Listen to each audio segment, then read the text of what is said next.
se decía de él. Y lo bendijo Simeón y dijo a María su madre: sábete que este está puesto para ruina y para resurrección de muchos en Israel.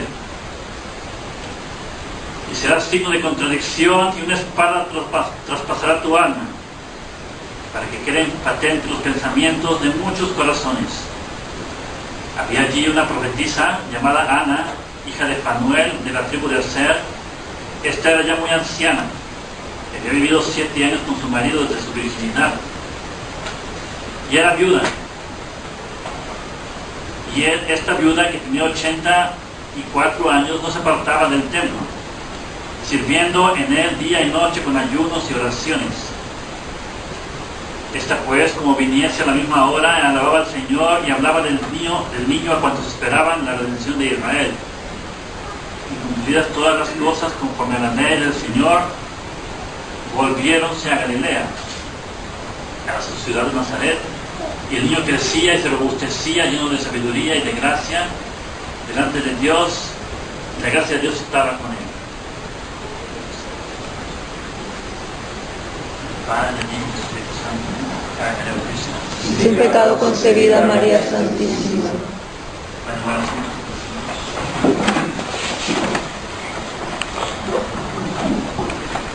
Bueno, es un aviso. El viernes es la octava de la Navidad y la exposición de nuestro Señor Jesucristo. Es misa obligatoria también, como viernes, día 1 del año, 1 de enero. Se va a hacer a las 10, como de costumbre.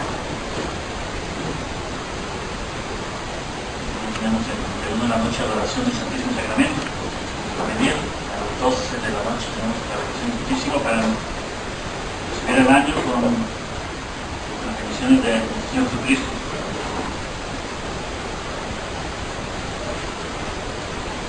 Queridos amigos, nos presenta la Santa Iglesia en esta octava de Navidad, durante la octava, estos días tan bellos de Navidad, nos presenta la imagen de nuestro Señor Jesucristo presentado en el templo, el Evangelio. Trae muchas enseñanzas, porque nuestra santa religión hay que verla como Dios la ve, no como nosotros la vemos. Esta es la diferencia entre los católicos modernos y los católicos tradicionales. Nosotros nos tenemos que adaptar a como Dios lo ve, como Dios lo enseña, como lo enseñaron siempre la Iglesia Católica. Especialmente el don de la sabiduría del Espíritu Santo que se nos dio, se nos dio la Iglesia Católica para entender todas estas cosas por la luz de Dios, como Dios lo ve. Hoy en día los modernos, la gente moderna lo ve mucho desde el punto de vista humano. No ayuda en nada a la espiritualidad, a elevarse o a tener mayor calidad, todo eso. Vamos a descubrir lo que es Santo Tomás de Aquino acerca de la presentación en el templo. Es el máximo doctor angélico, dice: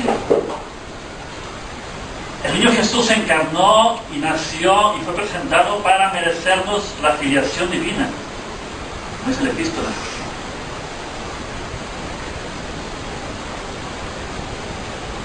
Para hacernos hijos de Dios.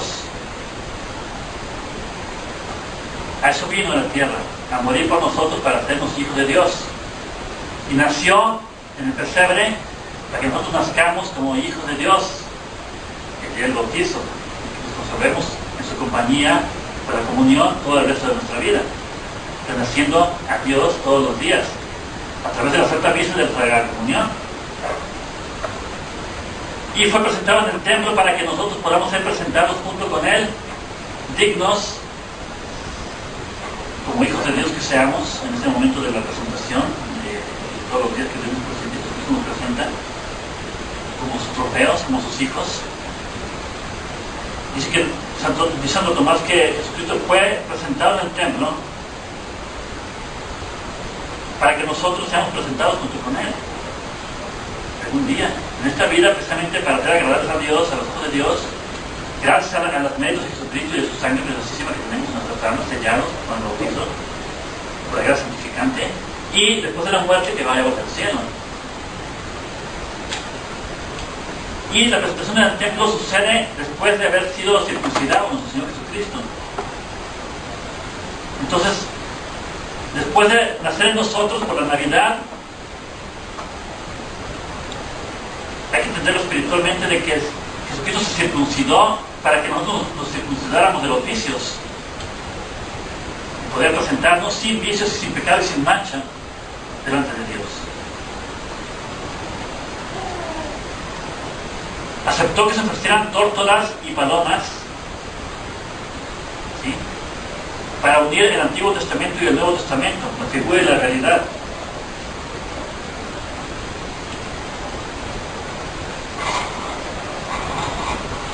Se ofrecieron 2 tórtolas y 2 palomas. San José, en la tradición, como dice la Virgen. Dice Santo Tomás que la tórtola, por su continuo canto, significa la predicación y la confesión de la fe. Que es lo que Jesucristo iba a hacer en su vida en tierra. Que la tórtola es un animal casto y solitario, que representa la oración secreta o la oración contemplativa que Jesucristo hizo durante los 30 años de su vida privada en la casa de Nazaret, viviendo como monje, escondido, en sacrificio, en oración. Pero dice que la paloma, por ser mansa y sencilla y amiga de vivir en la colectividad, representa la vida activa, representa la comunión perfecta entre Cristo y sus miembros.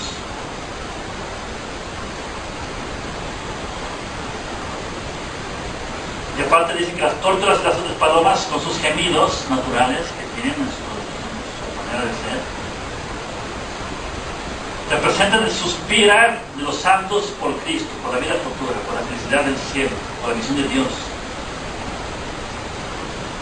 Estos son 2 animales diferentes porque significan la santidad del cuerpo y del alma de Jesucristo.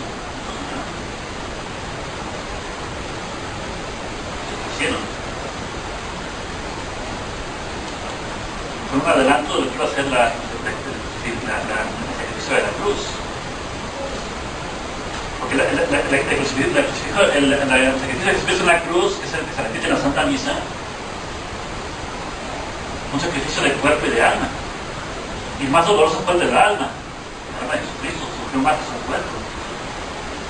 Por eso en el Evangelio cuenta Simeón, le dice a la Santísima Virgen, que una espada de dolor traspasara tu corazón. Está profetizando que es una mártir en el alma, la Santísima Virgen. Dice que eso va a suceder para que se despierte los pensamientos de muchas personas.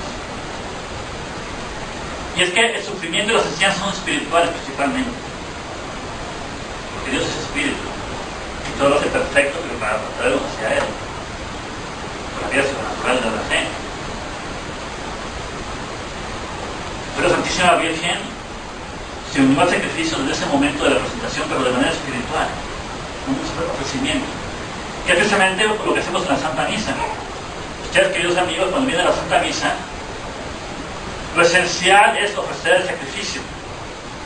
Entonces ustedes se ofrecen junto con Jesucristo en la misa. Eso es lo esencial, estar al pie de la cruz, como la Santísima Virgen ofreciéndose junto con Jesús, para que seamos agradables en la presencia de Dios al vernos Dios junto con Jesucristo. Como nosotros somos miembros de Jesucristo en la cabeza. Y lo que hace que baje sobre nosotros durante la misa la sangre de Cristo, nos cubra, nos purifique, nos santifique, nos llene de fe, de esperanza y de caridad. Esa es la Santa Misa, ofrecer un sacrificio, el sacrificio de Jesucristo, a que nos unimos nosotros. Que no tiene nada que ver con la palabra de Dios. La palabra de Dios es parte de la misa, pero es parte de la preparación. No es lo principal. Tampoco es la comunión lo principal de la misa. Es el fruto del sacrificio, de la comunión.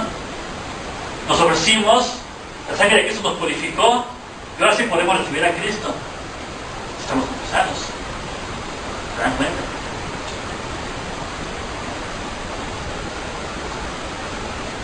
Entonces, todo gira alrededor del sacrificio. Por eso es una calamidad que nos haya quitado la misa tridentina, que es el sacrificio de Jesucristo en la cruz. La misa nueva ya no es sacrificio, Es un recordatorio de la última cena. Todo es un recordatorio, todo es un banquete, todo es como una presencia por la fe de Jesucristo.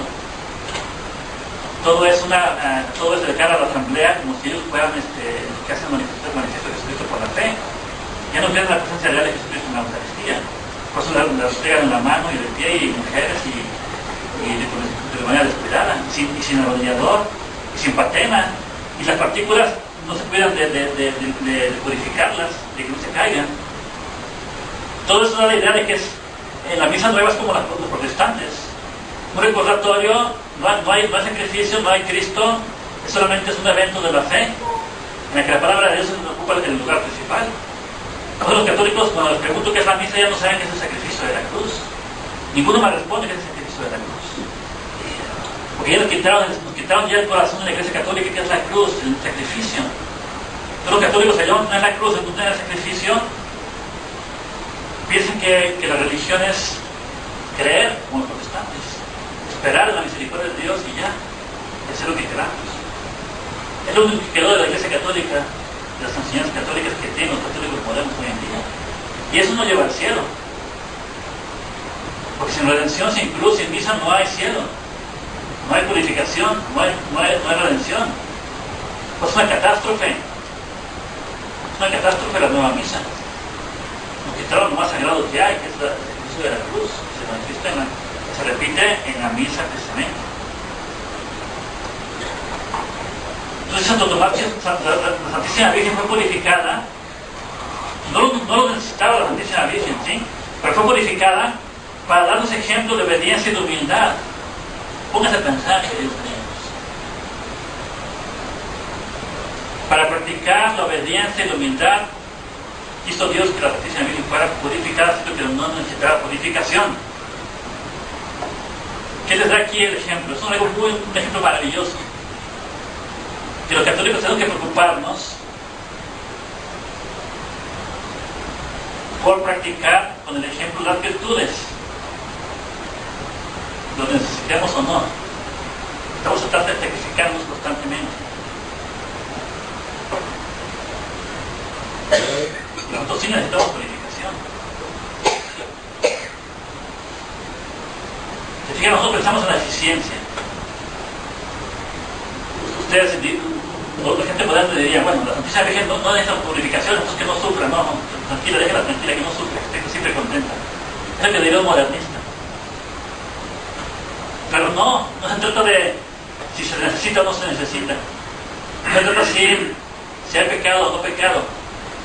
Se trata de sacrificarse, practicar la virtud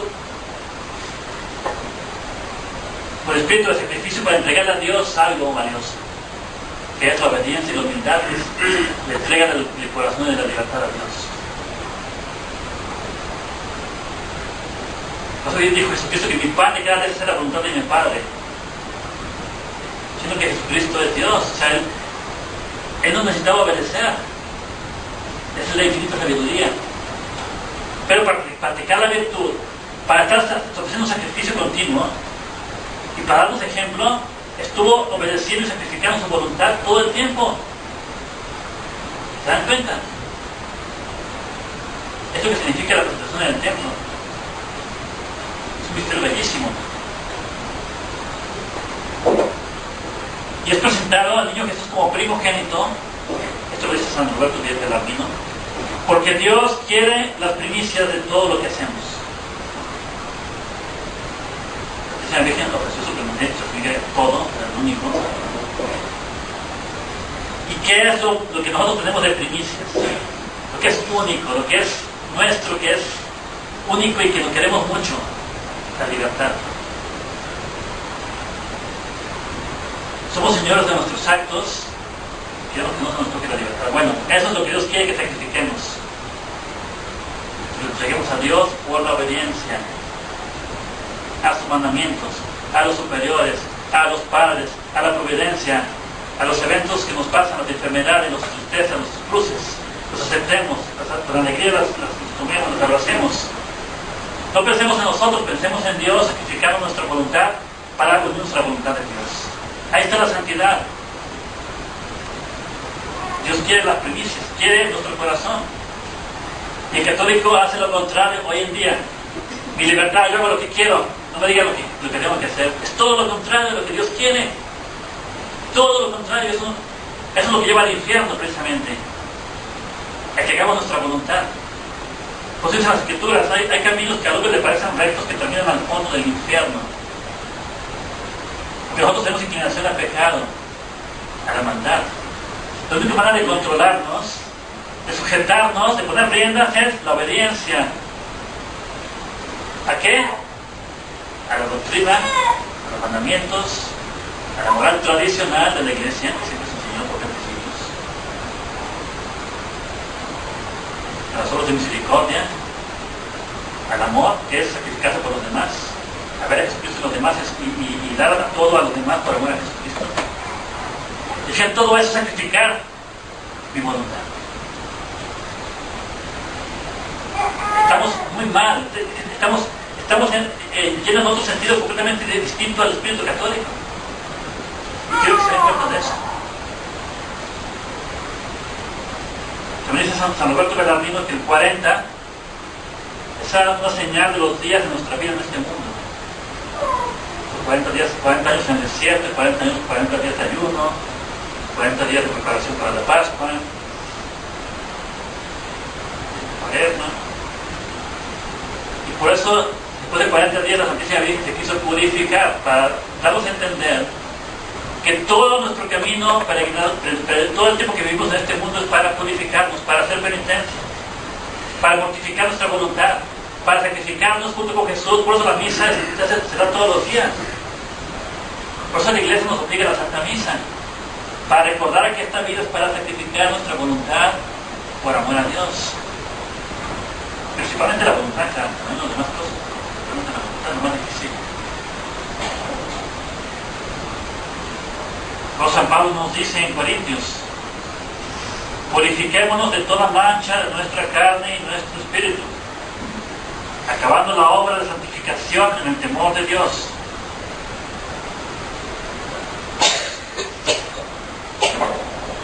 Y ahora dirán, bueno, ¿qué es lo que nos purifica? Principalmente la fe. Vivir por la fe. ¿Por qué? Porque la fe limpia el entendimiento de errores, lo purifica con la verdad. Entonces, al purificarlo de errores y ponerle la verdad que tiene que seguir, que tiene que obedecer, entonces la verdad en la inteligencia dirige la voluntad en el amor hacia el sumo bien, hacia Dios.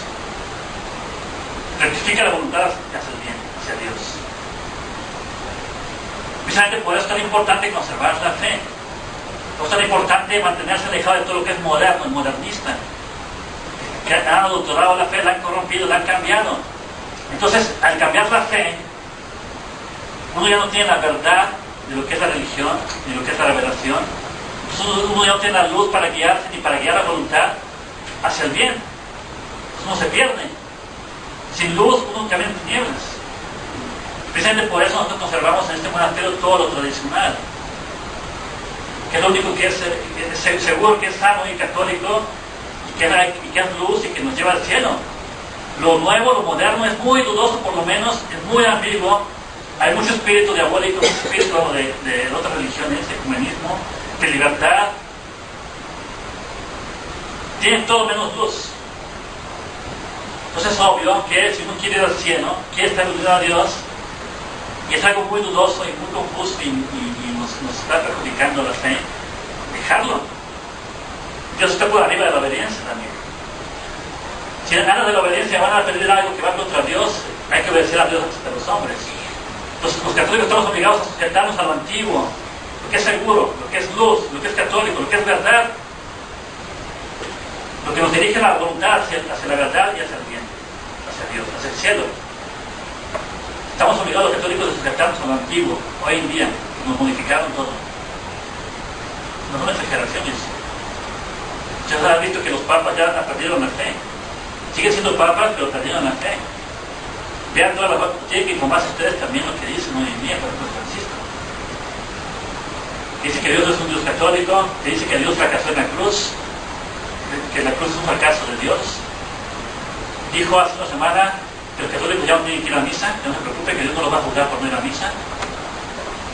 Que dicen que Dios no va a juzgar a los homosexuales.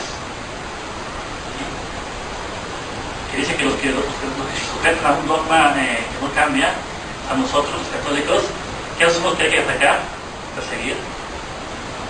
Es todo lo contrario de lo que decía la fe católica. Sea papa o no, está enseñando algo contrario a lo que Cristo siempre enseñó y la Iglesia enseñó. Entonces la obediencia ciega, si no está dirigido por la fe, nos lleva al infierno. Tienen que saber. Entonces, ¿cuáles son las principales verdades de fe? Un ejemplo. ¿Cuáles son las verdades de fe que nos guían con la luz y la voluntad hacia el bien? Sabemos por la fe que la amistad con Dios es el sumo bien. Y la enemistad con Dios y el pecado son el sumo mal. ¿Por qué digo que solamente la fe nos puede decir esto? Porque sin la fe es imposible tener a Dios como amigo. Uno puede conocer la existencia de Dios, puede saber que es el bien supremo, pero uno por la fe, sin la fe no puede decir que Dios es mi amigo. Y está tan elevado, tan infinitamente elevado. Es lo que pasaría entre nosotros, por ejemplo, y el presidente. Que diga usted, yo quisiera que el presidente sea mi amigo. Bueno, es casi imposible. Casi imposible. Será un contacto, está muy lejos, está mucha dignidad, muy arriba, muy elevado. Pero no pasaría con Dios. Sin la fe no podríamos decir que Dios es nuestro amigo. Pero por la fe lo decimos. Por la fe sabemos que Dios vive en nosotros en Él. Él tiene su vida en nosotros por la gracia santificante, vive en nuestras almas. Nos santificó por su sangre, nos alimentamos de su cuerpo y su alma, y como Él lo dijo también en la última cena, ya no los llamaré siervos, los llamaré amigos de ahora en adelante. Entonces el amigo, uno sabe que al amigo le puede pedir en cualquier momento y le va a dar. Esa relación que Dios quiere con nosotros, esa relación de amistad tan íntima, no se puede tener sin la fe. Pues que la fe es la que nos guía de manera fuerte y segura hacia el bien, hacia la verdad y hacia el cielo. Sabemos que al amigo de Dios nada le daña, nada le puede faltar al amigo de Dios, no puede preocuparse de nada. En cambio, el enemigo de Dios, nada le beneficia lo que hace. ¿Se dan cuenta? Todo hay que verlo desde la perspectiva hacia Dios.